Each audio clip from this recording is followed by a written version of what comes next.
Hello everyone, आप सभी का स्वागत है आपके अपने यूट्यूब चैनल मोटिवेशन बाय दीक्षा में। फ्रेंड्स, आज की क्लास में हम डिस्कस करने वाले हैं शिक्षण विधियां एवं उनके प्रतिपादक। दैट मीन्स हो जाएगा कि टीचिंग मेथड क्या होती है, मैं उसको बताऊंगी आप लोगों को, और इसके जनक कौन कौन से हैं। तो चाहे आप किसी भी एग्जाम की तैयारी कर रहे हैं फ्रेंड्स, सबसे ज़्यादा यूजीसी नेट 2021 में जो एग्ज़ाम आने वाला है उसमें शिक्षण अभिवृत्ति का ये टॉपिक है कि टीचिंग मेथड क्या होती है और इसके जनक कौन कौन हैं। विभिन्न प्रकार की विधियों का प्रयोग किया जाता है जिसके माध्यम से हम बच्चों को एक्सप्लेन करते हैं। तो इसमें ये UPSC, SSC, all government exam की आप तैयारी भी कर रहे हैं ना फ्रेंड्स, तो ये हर एग्जाम में आपसे ये पूछ सकता है। 23 मोस्ट इम्पॉर्टेंट क्वेश्चंस हैं। तो चलिए देखते हैं सबसे पहले हम कि शिक्षण विधियाँ क्या होती हैं, टीचिंग मेथड क्या होता है। तो हम जानते हैं कि एक टीचर्स कैसे बच्चों को पढ़ाता है, कैसे इन विधियों का प्रयोग करता है। जैसे फॉर एग्जांपल हम ले लेते हैं कि एक घर बनाने के लिए मिस्त्री के पास विभिन्न प्रकार के क्या होते हैं, औजार होते हैं, विभिन्न प्रकार के सामान रहते हैं जिससे वो क्या करता है, एक घर तैयार करता है। उसी प्रकार टीचर जो रहता है वो बच्चों को पढ़ाने के लिए विभिन्न प्रकार की विधियों का प्रयोग करता है जिससे बच्चों को अच्छी तरीके से वो समझा सके। फॉर एग्जाम्पल क्या हो जाएगा, व्याख्यान विधि के माध्यम से, चाहे वो लेक्चर के माध्यम से समझाए, उसको जो विधि अच्छी लगती है, जो विधि सुटेबल लगती है, वो उस विधि के माध्यम से बच्चों को एक्सप्लेन कर सकता है। तो शिक्षण विधियाँ क्या होती हैं कि एक टीचर छात्र को पढ़ाने के लिए विभिन्न प्रकार की विधियों का, विभिन्न प्रकार की मेथड का यूज करता है, जिसे हम क्या कहते हैं, शिक्षण विधि कहते हैं। इसमें फॉर एग्जाम्पल कौन कौन सी विधियां इंक्लूड हो सकती हैं, व्याख्यान विधि, डाल्टन विधि, प्रश्नोत्तर विधि। हम एग्जाम्पल एक दूसरे से क्वेश्चंस के माध्यम से हम बच्चों को पढ़ा सकते हैं। आगमन विधि, निगमन विधि, पाठ्यक्रम विधि सिलेबस के माध्यम से, संश्लेषण विधि, विश्लेषण विधि, खोज के माध्यम से हम बच्चों को पढ़ा सकते हैं। वैज्ञानिक विधियां। तो ये विभिन्न प्रकार की जो विधियां होती हैं, इन सभी चीज़ों के बारे में हम डिस्कस करेंगे फ्रेंड्स।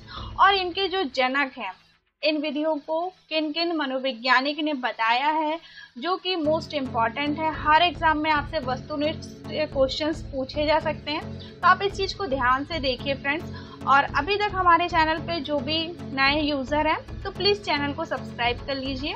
तो देखिए शिक्षण विधियाँ क्या होती हैं और इसके प्रतिपादक कौन कौन होते हैं। सबसे फर्स्ट है खोज विधि। तो जो खोज विधि होती है, जिसे हम डिस्कवरी विधि कहते हैं, इस विधि के माध्यम से हम बच्चों को बहुत अच्छे से लर्निंग करना सिखा सकते हैं। इनके जो जनक है वो है आर्मस्ट्रॉन्ग है। सेकेंड विधि है हमारी प्रश्नोत्तर विधि। तो प्रश्नोत्तर विधि के जो जनक है वो है सुकरात है। नेक्स्ट है थर्ड प्रोजेक्टर विधि। प्रोजेक्टर विधि के जो जनक है वो है विलियम हैनर किल्पैट्रिक जी हैं। प्रोजेक्टर विधि का सबसे ज़्यादा यूज़ किया जाता है स्कूलों में, कॉलेजों में। इसके माध्यम से हम बच्चों को बहुत अच्छे से लर्निंग करना सिखा सकते हैं। जो हमारी नेक्स्ट विधि है अब वो है वैज्ञानिक विधि। तो वैज्ञानिक विधियों के माध्यम से हम बच्चों को विभिन्न प्रकार के मनोवैज्ञानिकों के नाम बता सकते हैं, किस तरीके से उन्हें लर्न करना है, वो सारी चीज़ें हम उनको सिखा सकते हैं।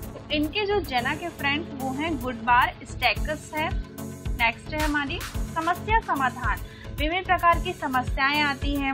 अब क्या होता है कि जो टीचर्स रहते हैं वो बच्चों की सबसे पहले समस्याओं को समझते हैं, फिर उनके कारणों का पता लगाते हैं और एंड में जाके उनका निष्कर्ष निकालते हैं। तो इस विधि के जो जनक हैं वो हैं सुकरात हैं।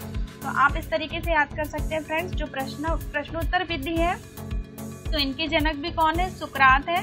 और समस्या समाधान विधि के भी जनक कौन है, सुकरात है। तो आप इस तरीके से इसको आप देख सकते हैं। चलिए नेक्स्ट विधि की ओर आगे बढ़ते हैं हम। मॉन्टेसरी विधि। तो मॉन्टेसरी विधि का प्रयोग किसने किया है, इसके जो जनक है वो है मारिया मॉन्टेसरी है। नेक्स्ट विधि है किंडरगार्टन। किंडरगार्टन विधि के जो जनक है वो है प्रोबेल है। नेक्स्ट है खेल विधि। खेल के माध्यम से हम बच्चों को लर्निंग करना सिखा सकते हैं। तो इस विधि के जो जनक है वो है हेनरी कोल्डवेल कुक जी हैं। नेक्स्ट है डाल्टन विधि। तो डाल्टन विधि का यूज सबसे ज़्यादा विद्यालयों में किया जाता है, छोटे बच्चों के लिए किया जाता है। इसके जो लेखक हैं वो हैं डैलन पार्कहर्स्ट जी हैं। फ्रेंड्स, ये मोस्ट इम्पॉर्टेंट है, जो इनसे हमारे एग्जाम के लिए बहुत सारे ऑब्जेक्टिव क्वेश्चन बन सकते हैं। तो आप इन विधियों को बहुत अच्छे तरीके से स्टडी कर रही है। नेक्स्ट विधि की ओर आगे बढ़ते हैं हम। पर्यटन विधि। तो पर्यटन विधि के जो जनक है वो है पैस्ट्रोलॉजी है। देन नेक्स्ट विधि है हमारी सूक्ष्म शिक्षण विधि, इनके जो जनक है वो है रॉबर्ट है। मूल्यांकन विधि, तो मूल्यांकन विधि के जो जनक है वो हैं J.M. राइस। नेक्स्ट विधि है इकाई उपागम विधि, इनके जो जनक है वो हैं S.C. मॉरिसन है।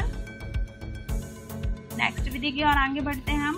ब्रेल लिपि या ब्रेल पद्धति है, इनके जो जनक हैं, इसके जो जनक है जैसे ब्रेल लिपि बच्चों जैसे किसी को दिखाई ना देना, सुनाई ना देना, इन लिपियों के माध्यम से हम बच्चों को पढ़ा सकते हैं। तो इनका जो प्रतिपादक किया है वो उन्होंने किया है कि लुई ब्रेल ने किया है।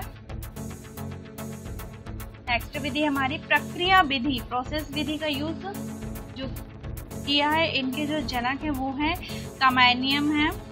नेक्स्ट विधि की ओर आगे बढ़ते हैं हम।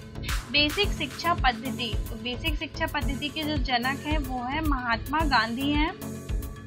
समाज मिति विधि के प्रतिपादक हैं एल मोरेनो है। नेक्स्ट विधि है आगमन विधि, आगमन विधि के जो जनक है वो है अरस्तु। नेक्स्ट है निगमन विधि, निगमन विधि के जनक है प्लेटो। नेक्स्ट है हार्वर्ड विधि, हार्वर्ड विधि के बारे में किसने बताया? हार्वर्ड मनोवैज्ञानिक ने ही बताया है। अब आती है हमारी नेक्स्ट विधि प्रश्नावली विधि। तो प्रश्नावली जिसमें हम बच्चों को प्रश्नों के माध्यम से समझा सकते हैं। प्रश्नावली विधि दो प्रकार की होती है, एक होती है बंद प्रश्नावली और दूसरी होती है खुली प्रश्नावली। तो बंद प्रश्नावली में क्या होते हैं फ्रेंड्स, चार मतलब जो वस्तुनिष्ठ क्वेश्चंस होते हैं और उसमें 4 ऑप्शंस रहते हैं। इनमें से आपको किसी एक आंसर को सिलेक्ट करना होता है। और खुली प्रश्नावली कैसी होती है जिसमें सत्य असत्य एक शब्द में उत्तर देना, तो उन्हें हम कौन सी प्रश्नावली कहते हैं? खुली प्रश्नावली कहते हैं। तो इनके माध्यम से हम बच्चों को बहुत अच्छे तरीके से मतलब कुछ भी चीज़ों को बहुत अच्छे तरीके से हम इन्हें समझा सकते हैं। तो इनके जो जनक है वो है वुडवर्थ है। नेक्स्ट विधि है हमारी संवाद विधि। तो संवाद विधि के जो जनक है वो है प्लेटो है। नेक्स्ट है अवरोही अभिक्रमित अनुदेशन विधि। तो इसके जो जनक है वो है थॉमस एफ गिलबर्ट है। चलिए नेक्स्ट विधि, नेक्स्ट जो विधि है 24 नंबर की वो है रेखीय अभिक्रमित अनुदेशन विधि, जिसे हम बा अनुदेशन विधि भी कहते हैं। और इसके जो प्रतिपादक है वो है B.F. स्किनर। तो स्किनर का जो पूरा नाम है फ्रेंड्स, इसे हम B.F. स्किनर भी कहते हैं। नेक्स्ट है विधि 25 शास्त्रीय अभिक्रमित अनुदेशन विधि, जिसे हम आंतरिक अनुदेशन विधि के नाम से भी जाना जाता है। और इसके जो मनोवैज्ञानिक है वो है नॉर्मन ए क्राउडर हैं। तो फ्रेंड्स, तो ये तो हो गई हमारी 25 विधियां कंप्लीट हो चुकी हैं। और मैंने आप लोगों को विधियों के नाम भी बताया है और इनके जनक भी बताया है, क्योंकि फ्रेंड्स हर एग्जाम में क्या होता है, ऑब्जेक्टिव क्वेश्चन ही पूछे जाते हैं। तो आप इन विधियों को अच्छे से देख लीजिएगा। ये विधियां आपके आने वाले एग्जाम के लिए बहुत यूजफुल हैं, बहुत ज़्यादा इम्पोर्टेंट हैं। तो उम्मीद करती हूँ फ्रेंड्स आपको ये वीडियो पसंद आई होगी। तो फ्रेंड्स प्लीज़ मेरे चैनल को सपोर्ट करिए, मोटिवेशन बाय दीक्षा को जितना ज़्यादा हो सके। और वीडियो पसंद आती है तो लाइक कमेंट करना ना भूलिए।